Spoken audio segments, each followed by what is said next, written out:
Operation بنیاد المرصوص کی کامیابی پر آج یوم تشکر منانے کا اعلان۔ وزیر اعظم نے بیان میں کہا کہ ہم اس کامیابی پر اللہ کے شکر گزار ہیں۔ یہ دن افواج پاکستان کی بہادری کو خراج تحسین پیش کرنے کا دن ہے۔ دشمن کی جارحیت کے باوجود پاکستان نے صبر و تحمل لیکن مکمل تیاری کے ساتھ دفاع کو یقینی بنایا۔ علماء کرام پورے ملک میں اجتماعی دعاؤں اور نوافل کا احترام کریں۔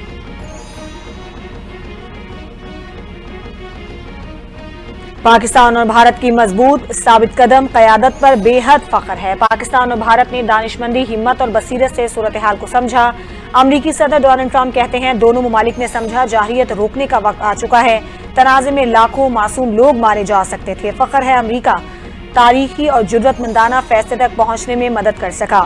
امریکی صدر مسئلہ کشمیر حل کرنے کے خواہش مند بولے پاکستان اور بھارت مل کر کوشش کریں تو کشمیر کا کوئی حل نکالا جا سکتا ہے۔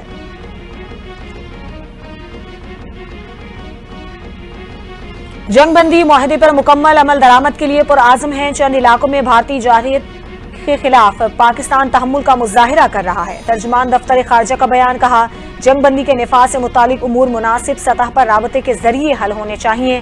میدان میں موجود فوجی دستوں کو بھی تحمل سے کام لینا چاہیے۔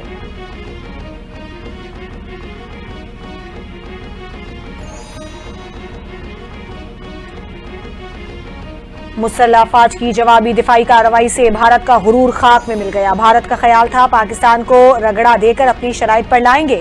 وزیر دفاع خواجہ آصف کی گفتگو کہتے ہیں بھارت کی ساکھ پر سوال آ چکا ہے۔ ہم جنگ کا مومنٹم بڑھا سکتے تھے لیکن جنگ کو بریک لگانے والا آپشن سامنے رکھا۔ بات چیت چلے گی تو اس سے راستے نکلیں گے۔ بات چیت میں سنتاس معاہدہ، کشمیر اور دہشت گردی کا مسئلہ زیر غور آئے گا۔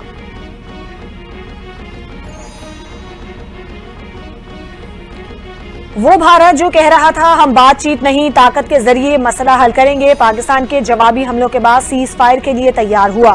چیئرمین پیپلز پارٹی بلاول بھٹو نے بھارت کو مذاکرات کی میز پر لانا بڑی کامیابی قرار دے دیا۔ بولے افواج پاکستان کی کامیاب کارروائی کے بعد صرف بھارت ہی نہیں دنیا پر واضح ہو گیا کہ ہم اپنا دفاع کرنا جانتے ہیں۔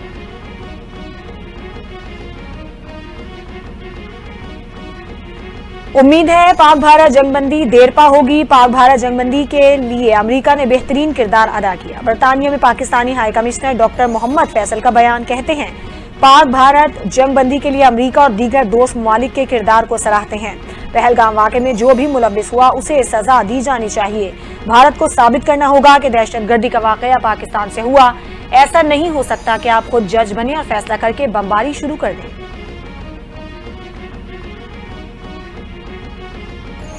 پاکستان کے میزائل حملوں نے بھارت کو پیچھے ہٹنے پر مجبور کیا۔ امریکی صحافی نے سیز فائر کی تفصیلات بتا دی۔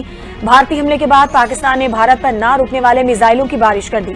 پاکستانی میزائل حملوں نے بھارت کو مذاکرات پر مجبور کیا۔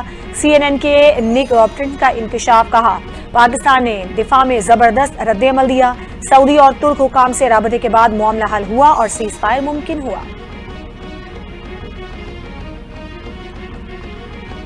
پاکستان اور بھارت جنگ بندی معاہدے میں مارکو روبیو اور جی ڈی وینس نے واضح فرق ڈالا۔ یہ صدر ٹرمپ کے ویژن اور بصیرت پر عمل درآمد کا نتیجہ ہے۔ امریکی محکمہ خارجہ کے ترجمان ٹیمی بروس کی گفتگو کہا دونوں ممالک کے وزرائے اعظم سمیت اعلی حکام سے رابطے ہوئے۔ امید ہے مزید بات چیت مؤثر طریقے سے آگے بڑھا سکیں اور یہ سلسلہ جاری رہے گا۔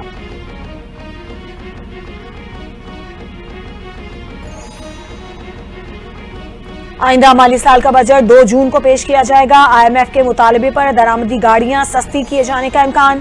ذرائع کے مطابق 850 سی سی تک کی چھوٹی اور 1800 سی سی تک کی بڑی گاڑیوں پر کسٹم ڈیوٹی میں 5 سے 30% تک کمی کی تجویز۔ بجٹ میں تجاویز کی منظوری سے گاڑیوں کی قیمتوں میں نمایاں کمی متوقع۔ صارفین کو براہ راست ریلیف ملنے کا امکان۔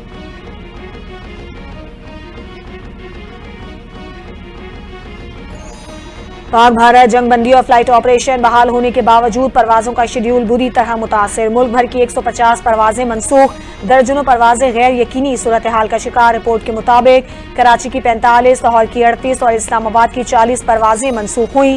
ملتان کی 10، پشاور کی 11 اور سیالکوٹ کی 6 پروازیں منسوخ کی گئیں۔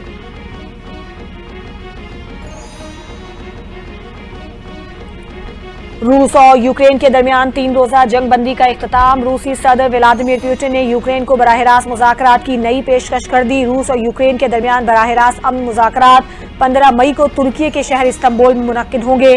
کوئی پیشگی شرط عائد نہیں کی جائے گی۔ ترک حکام نے بھی مذاکرات کی میزبانی کی تصدیق کر دی۔ کہا ایک بار پھر روس اور یوکرین کے درمیان ثالثی کا کردار ادا کرنے کے لیے تیار ہے۔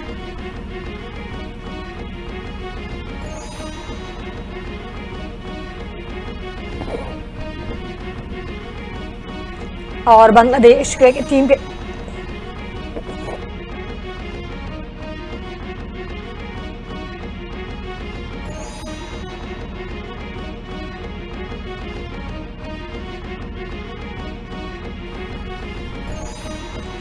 بنگلہ دیش کرکٹ ٹیم کے دورہ پاکستان کا امکان روشن۔ بنگلہ دیشی کرکٹ بورڈ نے دورے کے لیے گرین سگنل دے دیا۔ پاکستان کے خلاف T20 سیریز کے 5 میچز 25 مئی سے 3 جون تک فیصل آباد میں کھیلے جائیں گے۔ اس سے قبل بنگلہ دیشی ٹیم شارجہ میں متحدہ عرب امارات کے خلاف 2 T20 میچز 17 اور 19 مئی کو